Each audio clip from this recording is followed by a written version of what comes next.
जय श्री राधा कृष्ण। पौष मास के कृष्ण पक्ष की फलकारी सफला एकादशी आने वाली है। सफला एकादशी जैसा कि नाम से ही पता चलता है, जीवन में सफलता दिलवाने वाली एकादशी है। और जीवन में काम में कौन सफलता नहीं पाना चाहता, इसलिए ये एकादशी सभी के लिए बहुत जरूरी है। सभी को इस एकादशी व्रत का पालन जरूर ही करना चाहिए। जो लोग वैसे एकादशी व्रत नहीं करते वो भी जीवन में सफलता पाने की कामना से इस एकादशी का व्रत जरूर करें। मान्यता है कि इस महाफलकारी एकादशी के दिन भगवान विष्णु की विधि पूर्वक पूजा व्रत करने से साधक को जीवन में शुभ फलों की प्राप्ति होती है और घर में खुशियों का आगमन होता है। मनुष्य को 5 सहस्त्र वर्ष तपस्या करने से जिस पुण्य फल की प्राप्ति होती है, वही पुण्य श्रद्धा पूर्वक रात्रि जागरण सहित सफला एकादशी का व्रत करने मात्र से मिल जाते हैं। सफला एकादशी के दिन व्रत रखने से 1000 राजसूय यज्ञ का फल और 1000 अश्वमेध यज्ञ के बराबर फल की प्राप्ति होती है। अब आपको अति पावनी सफला एकादशी व्रत की कथा बताती हूँ। इस वीडियो में आपको एकादशी की 2 कहानी बताऊंगी। प्रेम, मन और भाव से इस कथा को सुनना, क्योंकि इस कथा को सुनने मात्र से ही मन की सभी इच्छाएं पूरी होती है। हाथ में फूल, तिल और दक्षिणा रखकर ही कथा सुने। एक समय भगवान श्री कृष्ण और अर्जुन का संवाद चल रहा था। अर्जुन श्री कृष्ण से सभी एकादशी व्रत की कथा को सुनाने की प्रार्थना कर रहे थे। भगवान कृष्ण ने अर्जुन को मोक्षदा एकादशी की व्रत कथा सुनाई, जिसे सुनकर अर्जुन ने प्रसन्न होते हुए कहा, हे कमल नयन, मोक्षदा एकादशी की व्रत कथा सुनकर मैं धन्य हुआ। हे मधुसूदन, अब आप मुझे पौष मास के कृष्ण पक्ष की एकादशी की महिमा बताने की भी कृपा करें। इस एकादशी का क्या नाम है, इस दिन किस देवता की पूजा होती है और इसके व्रत का विधान क्या है? मुझ पर कृपा करते हुए ये सब मुझे विस्तार पूर्वक बताइए। अर्जुन की जिज्ञासा सुनकर श्री कृष्ण ने कहा, हे कुंती पुत्र, तुम्हारे प्रेम के कारण मैं तुम्हारे प्रश्नों का विस्तार सहित उत्तर देता हूँ। अब तुम इस एकादशी व्रत का महत्व सुनो। हे पार्थ, इस एकादशी के द्वारा भगवान विष्णु को बहुत ही शीघ्र प्रसन्न किया जा सकता है। पौष मास के कृष्ण पक्ष की एकादशी का नाम सफला है। इस एकादशी के आराध्य देव नारायण है। इस एकादशी के दिन श्रीमन नारायण की विधि पूर्वक पूजा करनी चाहिए। हे पांडुनंदन, इस सत्य को जानो कि जिस तरह नागों में शेषनाग, पंछियों में गरुड़, ग्रहों में सूर्य चंद्रमा, यज्ञों में अश्वमेध यज्ञ और देवताओं में भगवान विष्णु श्रेष्ठ हैं, उसी तरह व्रतों में एकादशी व्रत श्रेष्ठ है। हे अर्जुन, एकादशी का व्रत करने वाले व्यक्ति को भगवान श्री हरि बहुत प्रिय हैं। इस एकादशी में नींबू, नारियल, नैवेद्य आदि अर्पित करके भगवान नारायण की पूजा करनी चाहिए। मनुष्य को 5 सहस्त्र वर्ष तपस्या करने से जिस पुण्य फल की प्राप्ति होती है, वही पुण्य श्रद्धा पूर्वक रात्रि जागरण सहित सफला एकादशी का उपवास करने मात्र से मिल जाता है। भक्त वत्सल भगवान श्री कृष्ण कहने लगे, हे कुंती पुत्र, मैं तुम्हारे स्नेह के कारण तुमसे कहता हूँ कि एकादशी व्रत के अतिरिक्त मैं अधिक से अधिक दक्षिणा देने वाले यज्ञ से भी प्रसन्न नहीं होता। इसे अत्यंत भक्ति और श्रद्धा से युक्त होकर ही एकादशी व्रत करें।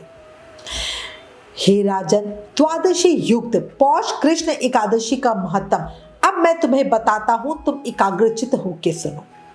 प्राचीन समय में चंपावती नगरी में महिष्मान नाम का एक राजा राज्य करता था। उसके 4 पुत्र थे। उसका सबसे बड़ा लुम्पक नाम का पुत्र महापापी और दुष्ट था। वो हमेशा परस्त्री गमन में तथा वैश्याओं के यहाँ जाकर अपने पिता का धन व्यय किया करता था। देवता, ब्राह्मण, वैष्णव आदि सुपात्रों की निंदा करके वो बड़ा प्रसन्न होता था। सारी प्रजा उसके कुकर्मों से बहुत दुखी थी, पर युवराज होने के कारण सब चुपचाप उसके अत्याचारों को सहन करने को विवश थे और किसी में भी इतना साहस नहीं था कि कोई राजा से उसकी शिकायत करता। पर बुराई अधिक समय तक पर्दे में नहीं रहती। एक दिन राजा महिष्मान को लुम्पक के कुकर्मों का पता चल ही गया। तब राजा बहुत क्रोधित हुआ और उसने लुम्पक को अपने राज्य से निकाल दिया। पिता द्वारा त्यागते ही लुम्पक को सभी ने त्याग दिया। अब वो सोचने लगा कि मैं क्या करूं, कहाँ जाऊं। अंत में उसने रात्रि को पिता के राज्य में चोरी करने की ठानी। वो दिन में राज्य से बाहर रहने लगा और रात्रि को अपने पिता की नगरी में ही जाकर चोरी और अन्य बुरे कर्म करने लगा। रात में वो जाकर नगर के निवासियों को मारता तथा कष्ट देता। वन में वो निर्दोष पशु पक्षियों को मारकर उनका भक्षण करता रहता। किसी किसी रात जब वो नगर में चोरी आदि करते पकड़ा भी जाता तो राजा के डर से पहरेदार उसे छोड़ देते। कहते हैं कि कभी कभी अनजाने में भी प्राणी ईश्वर की कृपा का पात्र बन जाता है। होता है ना ऐसा ही कुछ एक समय लुम्पक के साथ भी हुआ। जिस वन में वो रहता था वो वन भगवान को बहुत प्रिय था। उस वन में एक प्राचीन पीपल का वृक्ष था। उस वन को कीड़ा स्थल, देवताओं का कीड़ा स्थल मानते थे उस वन को। वन में उसी पीपल के वृक्ष के नीचे महापापी लुम्पक भी रहता था। कुछ समय के बाद पौष मास के कृष्ण पक्ष की दशमी के दिन वस्त्रहीन होने के कारण लुम्पक तेज ठंड से मूर्छित हो गया। ठंड के कारण वो रात को सो भी नहीं सका और उसके हाथ पैर अकड़ गए। वो रात उसने बड़ी कठिनता के साथ बिताई, पर सूर्य उदय होने पर उसकी मूर्छा कुछ टूटी। वो ज्यों का त्यों पड़ा ही रहा। सफला एकादशी की दोपहर तक वो पापी मूर्छित ही पड़ा रहा। जब सूर्य के तपने से उसे कुछ गर्मी मिली तब वो दोपहर में उसे कहीं होश आया। वो अपने स्थान से उठकर किसी प्रकार चलते हुए वन में भोजन की खोज में फिरने लगा। उस दिन वो शिकार करने में असमर्थ था, इसलिए पृथ्वी पर गिरे हुए फलों को लेकर पीपल के वृक्ष के नीचे आ गया। तब तक भगवान सूर्य नारायण अस्तांचल को प्रस्थान कर गए थे। भूखा होने के बाद भी वो उन फलों को खा ना सका, क्योंकि कहा तो वो रोज जीवों को मारकर उनका मांस खाता था और कहा ये फल। उसे फल खाना तनिक भी अच्छा नहीं लगा, इसलिए उसने उन फलों को पीपल की जड़ के पास रख दिया और दुखी होकर बोला कि हे ईश्वर, ये फल आपको ही अर्पण है, इन फलों से आप ही तृप्त हो। और ऐसा कह के वो रोने लगा और रात में उसे नींद भी नहीं आई। वो सारी रात रोता रहा। इस तरह उस पापी ने अनजाने में ही एकादशी का उपवास कर लिया। उस महापापी के इस उपवास तथा रात्रि जागरण से भगवान श्री हरि बहुत प्रसन्न हुए और उसके सभी पाप नष्ट हो गए। सुबह होते ही एक दिव्य रथ सुंदर वस्तुओं से सजा हुआ उसके सामने आके खड़ा हो गया। उसी समय आकाशवाणी हुई, हे युवराज, भगवान नारायण के प्रभाव से तेरे सभी पाप नष्ट हो गए हैं। अब तू अपने पिता के पास जाकर राज्य प्राप्त कर। जब ये आकाशवाणी लुम्पक ने सुनी तो वो बहुत प्रसन्न हुआ और बोला, प्रभु आपकी जय हो, आपकी जय हो, आपकी जय हो। और ऐसा कह के उसने सुंदर वस्त्र धारण की अपने पिता के पास पहुंच गया। पिता के पास पहुंचकर उसने सारी कथा पिता को बताई। पुत्र के मुख से सारा वृतांत सुनने के बाद पिता ने अपना सारा राज्य तत्क्षण ही उसे सौंप दिया और स्वयं वन में चले गए। अब लुम्पक शास्त्रानुसार राज्य करने लगा। उसकी स्त्री पुत्र आदि भी श्री विष्णु के परम भक्त मिल गए। उसने 15 वर्षों तक सफलता पूर्वक राज्य का संचालन किया। उसका मनोग नामक पुत्र उत्पन्न हुआ। जब वो बड़ा हुआ तो लुम्पक ने राज्य अपने पुत्र को सौंप दिया और वो स्वयं भगवान श्री कृष्ण की भक्ति में रम गया। अंत में सफला एकादशी व्रत के प्रभाव से उसने विष्णुलोक को प्राप्त किया। हे पार्थ, जो मनुष्य श्रद्धा और भक्ति पूर्वक इस सफला एकादशी का उपवास करते हैं उनके सभी पाप नष्ट हो जाते हैं और अंत में वो मुक्ति को प्राप्त करते हैं। हे अर्जुन, जो मनुष्य इस सफला एकादशी के महत्व को नहीं समझते उन्हें पूंछ और सींगों से विहीन पशु ही समझना चाहिए। सफला एकादशी के महत्व को पढ़ने और सुनने मात्र से ही प्राणी को राजसूय यज्ञ फल की प्राप्ति हो जाती है। एक चीज याद रखो, जब मनुष्य निश्चल भाव से अपने पापों की क्षमा मांगे तो भगवान उसके बड़े से बड़े पापों को भी क्षमा कर देते हैं। लुम्पक जैसा महापापी भी भगवान श्री हरि की कृपा से बैकुंठ का अधिकारी बन गया। ओम नमो नारायणाय नमः। प्राचीन काल की बात है, एक छोटे से गांव में एक ब्राह्मण का परिवार रहता था। उस ब्राह्मण का नाम धृतिमान था। वो बहुत ईमानदार, कर्तव्यनिष्ठ और धर्मात्मा था, लेकिन फिर भी वो जीवन में असफलता का ही सामना करता था। उसका जीवन दुखों से भरा हुआ था। उसने कई बार मेहनत की, लेकिन हर बार उसे असफलता ही मिलती।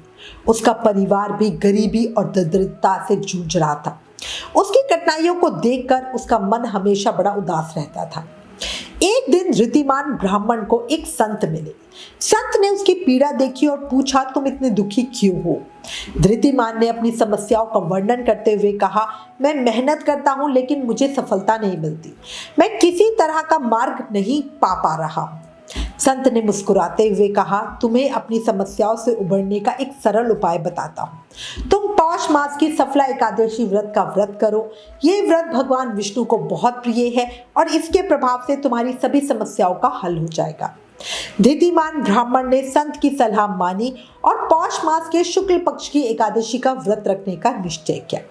उसने एकादशी के दिन उपवास रखा, रात को जागरण किया और भगवान विष्णु की भक्ति में लीन हो गया। उसने पूरे मन और श्रद्धा के साथ पूजा की और भगवान से प्रार्थना की, हे भगवान, कृपया मेरी गरीबी और समस्याओं को दूर करें, मुझे सफलता और समृद्धि का आशीर्वाद दें। इस तरह सफला एकादशी का व्रत करने से ब्राह्मण ऋद्धिमान के जीवन में चमत्कारी बदलाव आने लगा। जैसे जैसे दिन बीतते गए उसकी किस्मत बदलने लगी। उसका व्यापार शुरू हुआ और उसमें उसे अपार सफलता मिली। उसकी मेहनत और भगवान की कृपा से वो धीरे धीरे समृद्ध हो गया। उसके घरों में खुशियों का आगमन हो गया। उसके जीवन में सुख, शांति और संपन्नता का वास हो गया। अब वो एक समृद्ध और सम्मानित व्यक्ति बन चुका था। पौष मास की सफला एकादशी का व्रत करने से ऋद्धिमान ब्राह्मण के जीवन में आए इस चमत्कारिक परिवर्तन से ये सिद्ध होता है कि एकादशी का व्रत सत्य, श्रद्धा और समर्पण से किया जाए तो जीवन में किसी भी तरह की कठिनाइयों का सामना नहीं करना पड़ता और सफलता, समृद्धि और सुख प्राप्त हो ही जाता है। इस कथा से हमें ये भी सीखने को मिलता है कि भगवान की भक्ति और उपासना से जीवन में हर तरह की बाधाओं को पार किया जा सकता है। अंत में एक प्रार्थना, हे महालक्ष्मी, हे भगवान विष्णु, हे ग्यारस माता, आपके श्री चरणों में सबके मंगल की कामना करती हूँ। इस कहानी को कहते सुनते, हुकारा भरते सब पर कृपा बनाए रखना, उनके मन की इच्छा पूरी करना, उनके जीवन में सुख, शांति, संपन्नता हो, साथ ही अपना आशीर्वाद और प्रेम भी देना। बोलो एकादशी माता की जय। ओम नमो नारायणाय नमः।